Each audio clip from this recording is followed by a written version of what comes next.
Jika kamu serius ingin mengerti tentang pemerkosaan dan pembantaian atas nama Allah yang dilakukan oleh ISIS, kamu harus mempelajari sejarah Muhammad dan pengikutnya, sejarah yang tertulis dalam hadis dan sirah nabawiyah. Tapi kamu bisa melihat garis besar misi dan taktik ISIS dengan cara membaca Al-Quran yang dipercaya oleh Muslim sebagai wahyu Allah. Untuk kamu yang tidak punya waktu untuk membaca Al-Quran, ini adalah 10 ayat Al-Quran untuk memahami ISIS. Nomor 10 Al-Quran 3 ayat 32. Matius 5, 43-48. Dalam Bible Yesus berkata Tuhan mencintai semua orang. Dalam Al-Quran, tidak semua orang. Al-Quran Ali Imran 32. Katakanlah, taatilah Allah dan Rasul-Nya. Jika kamu berpaling, maka sesungguhnya Allah tidak menyukai orang-orang kafir. Menurut Al-Quran, Allah hanya menyukai Muslim yang taat. Jadi pantas saja ISIS tidak menyukai non-Muslim. Nomor 9 Al-Quran 48 ayat 29. Ketiadaan cinta Allah kepada non-Muslim memberi pengaruh besar terhadap bagaimana non-Muslim diperlakukan. Al-Quran Al-Fat 29. Muhammad itu adalah utusan Allah dan orang-orang yang bersama dengan dia adalah berkasih sayang sesama mereka. Tapi, politisi dan media masih saja heran mengapa ISIS begitu kejam terhadap non-Muslim. Ini salah satu dalil yang dipakai ISIS. Nomor 8 Al-Quran 4 ayat 24. Banyak cara untuk berlaku kejam terhadap non-Muslim. Ini salah satunya. Al-Quran An-Nisa 24. Dan diharamkan juga kamu mengawini wanita yang bersuami kecuali budak-budak dan tawanan perang yang kamu miliki. Makna ayat ini akan lebih jelas jika kita melihat latar kejadiannya, sebagaimana ditulis dalam Abu Dawud. Sebelum Muhammad memenangkan perang Autas, Allah sudah mengizinkan Muslim untuk bebas memperkosa tawanan wanita. Al-Quran 23, 1-6, 33, 50, 70, 22-30. Tapi di Autas, tentara Muslim menawan wanita bersama dengan suami mereka. Muslim bingung apakah memperkosa wanita ini termasuk dalam zina, karena mereka masih bersuami. Saat itulah Allah menurunkan surah ini, bahwa wanita yang sudah dinikahi haram untuk dikawini atau disetubuhi, kecuali wanita tawanan perang. Kalau mereka tawananmu, perkosa mereka semaumu, Allah tidak peduli sekalipun mereka sudah bersuami. Pernah dengar ada kelompok yang memperkosa tawanan wanitanya baru-baru ini? Nomor 7 Al-Quran 5 ayat 33. Bagaimana nasib orang-orang yang mencoba menghentikan ISIS dari menegakkan syariat Islam? Sesungguhnya, pembalasan terhadap orang-orang yang memerangi Allah dan Rasul-Nya dan membuat kerusakan di muka bumi, hanyalah mereka dibunuh atau disalib, atau dipotong tangan dan kaki mereka dengan bersilangan, atau dibuana dari negerinya. Yang demikian itu sebagai suatu penghinaan untuk mereka di dunia, dan di akhirat mereka beroleh siksaan yang besar. Perhatikan, ada beberapa hukuman yaitu dibunuh, disalib, dan diasingkan, bagi mereka yang berbuat kerusakan di muka bumi. Karena batasan berbuat kerusakan tidak jelas, maka ISIS memasukkan semua jenis perlawanan ke dalam ayat ini. Tapi Departemen Luar Negeri Amerika malah membuat video yang menjelek-jelekan ISIS karena ISIS menyalib musuh-musuhnya. Padahal mereka cuma menuruti perintah kitab sucinya. Nomor 6 Al-Quran 9 ayat 5. Saat pasukan Muhammad masih kalah jumlah, dia mengalah dengan kaum kafir. Tapi di saat dia sudah memiliki pasukan terkuat di Arabia, ajaran Al-Quran pun berubah. Masuk Islam atau mati. Al-Quran ayat Taubah 5 membuat perintah Allah untuk bergerak menghadapi non-Muslim.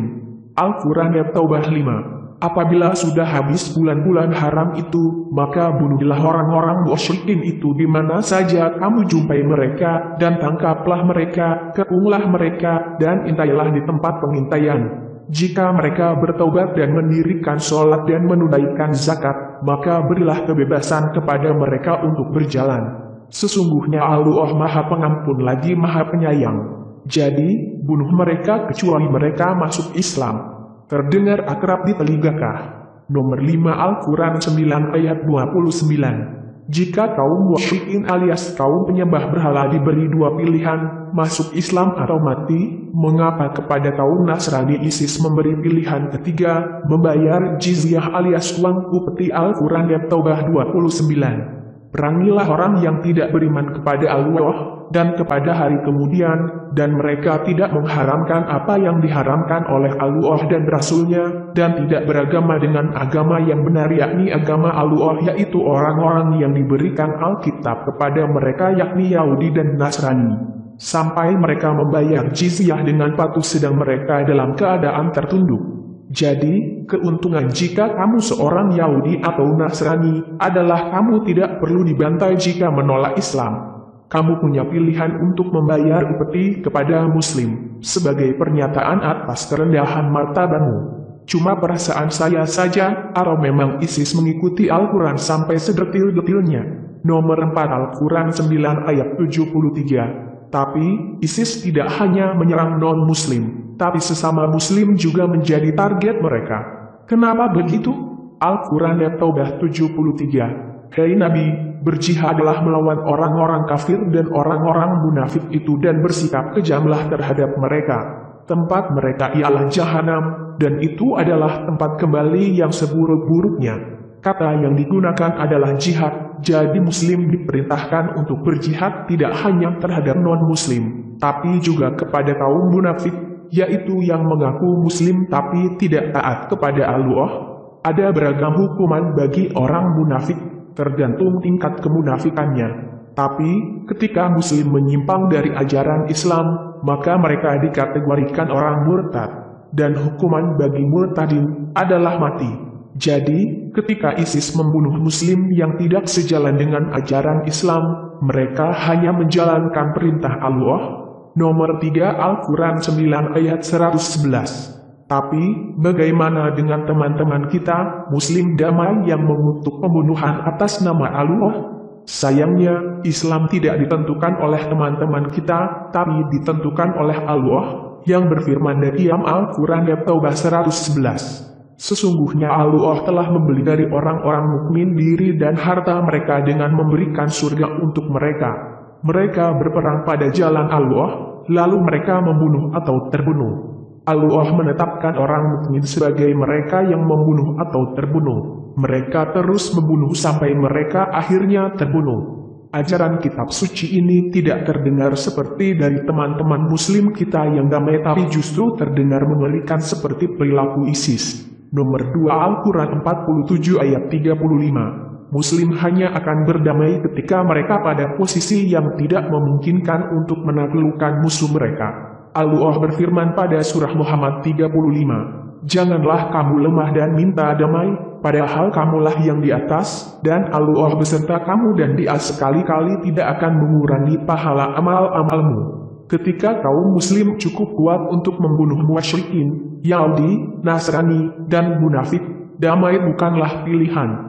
Kalau ada Muslim yang menawarkan perdamaian padahal posisi Muslim tersebut jauh lebih kuat dibanding lawan, maka jangan salahkan bila ISIS akan menuduh Muslim tersebut kaum munafik. Nomor 1 Al-Quran 2 ayat 106. Ayat terakhir ini mungkin tampak menyimpang dari topik, ini bukan tentang perkosaan dan pembantaian, tapi kamu tidak akan bisa memahami ajaran perkosaan dan pembantaian dalam Islam tanpa memahami surah Al-Baqarah 105. Ayat mana saja yang kami batalkan, atau kami jadikan manusia lupa kepadanya, kami datangkan yang lebih baik daripadanya atau yang sebanding dengannya. Tidakkah kamu mengetahui bahwa Allah itu Maha Kuasa? Kita telah mengutuk ISIS dengan mengutip ayat-ayat damai dalam Al-Quran. Berani-beraninya kalian mengaku Muslim padahal Al-Quran mengatakan, tidak ada paksaan dalam Islam.